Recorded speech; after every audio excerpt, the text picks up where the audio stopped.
Halo semuanya teman-teman, kami dari kelompok 2 mata kuliah Ilmu Gizi dan Kesehatan dengan tema Tantangan fisiologis kedapatan dalam memenuhi kebutuhan gizi.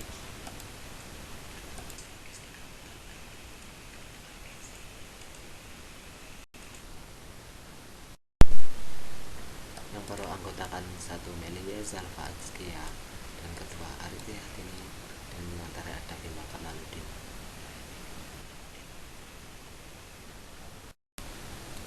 Kali ini kita akan membahas tentang 6 submateri. Yang pertama yaitu kebutuhan gizi selama masa kehamilan dan laktasi.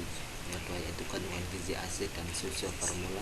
Yang ketiga yaitu kebutuhan gizi selama masa kanak-kanak dan remaja. Yang keempat yaitu keterkaitan antara perkembangan insulin dan risiko penyakit di kemudian hari. Yang kelima yaitu perubahan fisiologi. Yang terakhir yaitu kelebihan berat badan dan obesitas.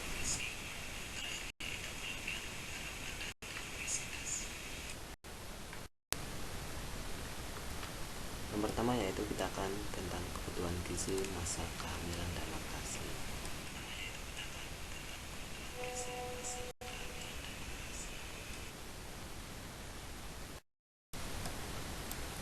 Kebutuhan energi untuk kehamilan yang normal perlu tambahan kira-kira 80.000 kalori sama mas kurang lebih 280 hari. Hal ini berarti perlu tambahan ekstra kurang lebih 300 kalori setiap hari selama hamil. Dengan demikian, jumlah total energi yang harus tersedia selama kehamilan adalah 74.537 kPa dibulatkan menjadi 80.000 kPa. Untuk memperoleh besaran energi berarti hasil melanjut kemudian dibagi dengan angka 250 sehingga diperoleh angka 300 kPa.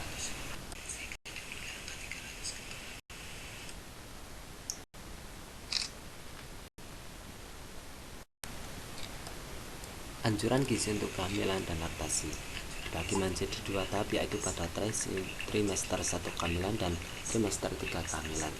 Pada trimester 1 kehamilan, lemak ibu sangat kurang. Yang kedua yaitu makanan kandung konsentrasi kalori yang tinggi, akan tetapi volume atau berisi harus kecil. Contohnya sari buah, air jeruk bersama roti panggang, buah-buahan yang segar baik untuk diberikan. Pada trimester 3 kehamilan, pasal metabolisme tetap naik. Kemudian makanan yang porsinya besar sering menimbulkan rasa tidak enak dan oleh karena itu harus dihindarkan, seperti nasi, roti, makanan goreng, sebagainya.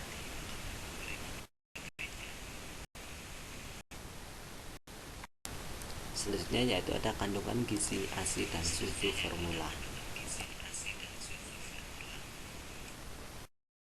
Pemberian susu formula diindikasikan untuk bayi yang karena satu hal tidak mendapatkan ASI atau sebagai tambahan jika produksi ASI tidak mencukupi kebutuhan bayi. Penggunaan susu formula ini sebaiknya meminta nasihat kepada petugas kesehatan agar penggunaannya tepat. Proses pemberian makanan pendamping ASI. Penyapian weaning pada bayi.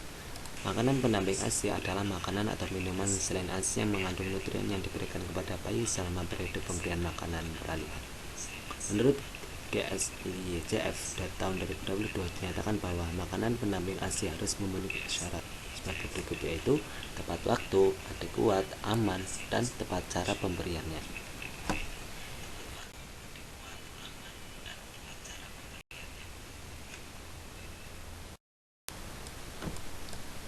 Untuk umur 6-8 bulan, tekstur mulai dengan bubur halus, lembut, dan sebagainya. Untuk frekuensinya yaitu 2-3 kali sehari. Jumlah rata-rata makanan yaitu mulai dengan 2-3 sendok makan, ditingkatkan bertahap sampai setengah mangkok.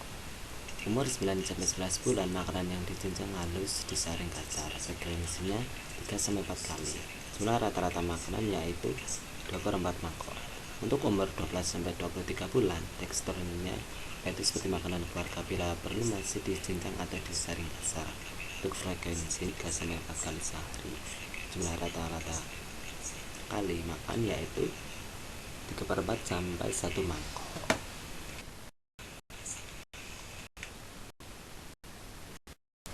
Yang ketiga yaitu kebutuhan gizi selama masa kanak-kanak dan remaja.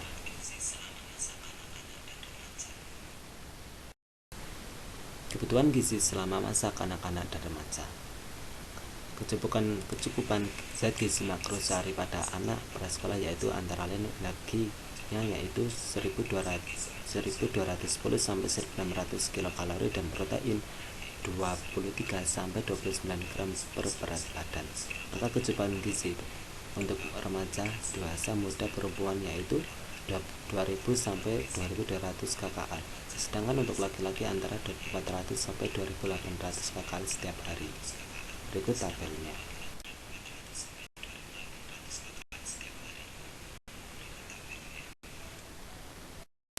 Masalah yang berhubungan dengan gizi buruk pada anak. Masalah gizi yang disebabkan oleh kekurangan atau ketidakseimbangan asupan energi dan protein apabila terjadi pada anak balita akan mengakibatkan marasmus, kwashiorkor atau marasmus kwashiorkor dan selanjutnya akan menyebabkan gangguan pertumbuhan pada anak usia sekolah. Gejala klinis kwashiorkor meliputi odema menyeluruh terutama pada punggung kaki. Gejala klinis marasmus antara lain tubuh tampak sangat kurus, wajah seperti orang tua, cengeng rewel. Gejala klinis marasmus kwashiorkor meliputi gabungan gejala klinis antara kwashiorkor dengan marasmus dengan berat badan atau umur.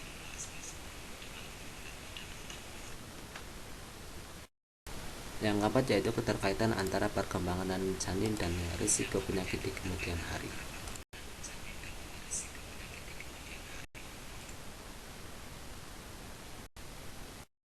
Keterkaitan antara perkembangan janin dan risiko penyakit di kemudian hari. Pertumbuhan janin berpengaruh sangat kuat pada penyakit kronis ketika masa dewasa. Kekurangan gizi selama di dalam kandungan menyebabkan janin melakukan penyesuaian terhadap lingkungan yang berhemat gizi dengan cara memperlambat pertumbuhan secara umum. Perbedaan antara lingkungan sebelum dan sesudah serta ketidaksesuaian disebut mismatch. Sementara perubahan yang telah terjadi pada janin dan bayi bersifat permanen. Akibatnya, bayi yang mengalami lingkungan gizi berlebihan dalam jangka panjang berisiko menderita berbagai penyakit tidak menular kronis.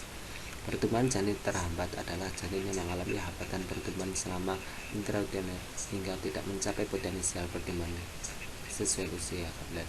Jadi merupakan satu dari penyebab BPL, yaitu kelompok bayi yang lahir dengan berat badan rendah akan berisiko hipertensi 2 kali lebih besar.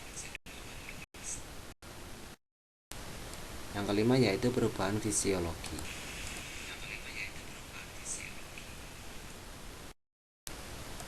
Perubahan fisiologis dalam proses penuaan dan dampaknya bagi status gizi.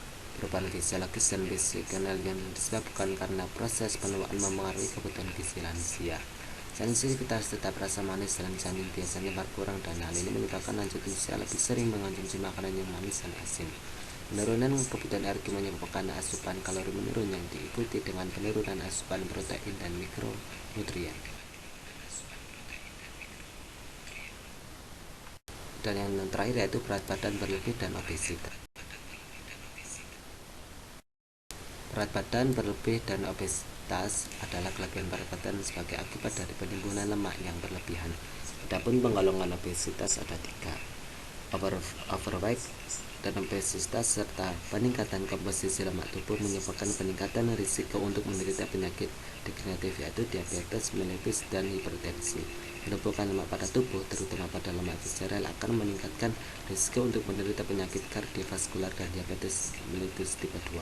Penumpukan massa lemak tubuh pada overweight dan akan menyebabkan peningkatan pelepasan asam lemak bebas yang akan menghambat kerja insulin sehingga terjadi kegagalan absorpsi ke dalam sel dan mengakibatkan peningkatan kadar glukosa darah.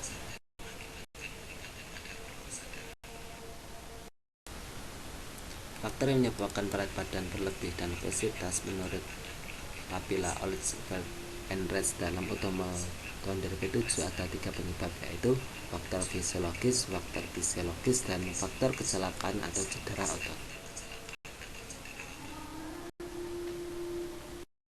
Dampaknya yaitu percepatan proses penuaan, gangguan kecerdasan, resistensi insulin, kanker, osteoartritis, kolelitiatas, kematian pada usia muda.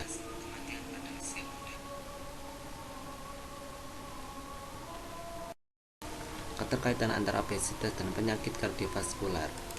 Meningkatnya angka kematian mendadak yang diakibatkan gangguan kardiovaskular telah dihubungkan secara akurat bahwa kelebihan lemak tubuh, terutama low density lipoprotein memicu plak di pembuluh darah arteria koronia sehingga menyebabkan penyumbatan darah untuk mensuplai oksigen ke jantung. Pada obesitas, perubahan pada vertikal kiri dapat mempengaruhi fungsi vertikal kanan.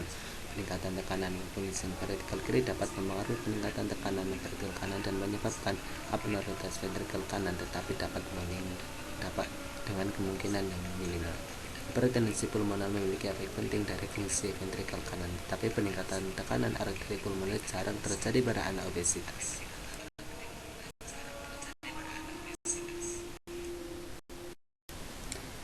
Resistensi insulin sebagai kelainan metabolisme utama. Obesitas adalah penyebab tersering resisten insulin yang diawali dengan berkurangnya jumlah reseptor insulin dan kegagalan reseptor untuk mengaktifkan tirosin kinase. Resistensi insulin pada obesitas yang relatif problem tidak berlanjut menjadi DM tipe 2 karena tidak terjadi kelainan sekresi insulin oleh pankreas, sehingga kadar glukosa darah tetap normal walaupun tidak terjadi hiperinsulinemia. Terjadinya resistensi insulin tidak terlepas dari peran TNF.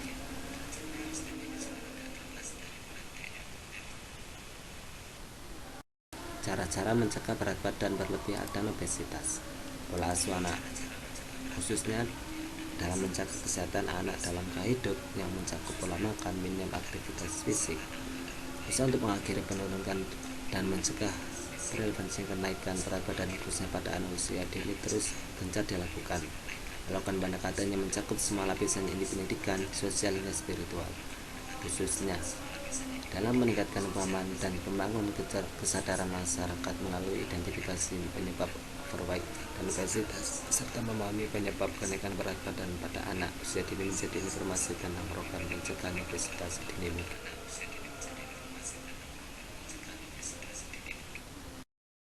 Kriteria tentang diet yang aman untuk menurunkan berat badan.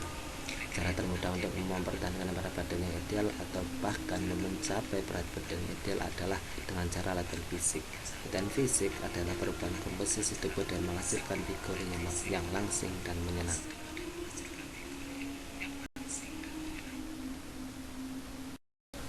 Penyebab munculnya kondisi berat badan kurang. Underweight atau berat badan kurang adalah keadaan di mana seseorang memiliki berat badan yang indeks massa tubuhnya berada di bawah normal, yaitu di bawah 18. Faktor yang menyebabkan terjadinya underweight antara lain kurangnya asupan makanan, faktor genetik, faktor usia, gaya hidup, dan infeksi.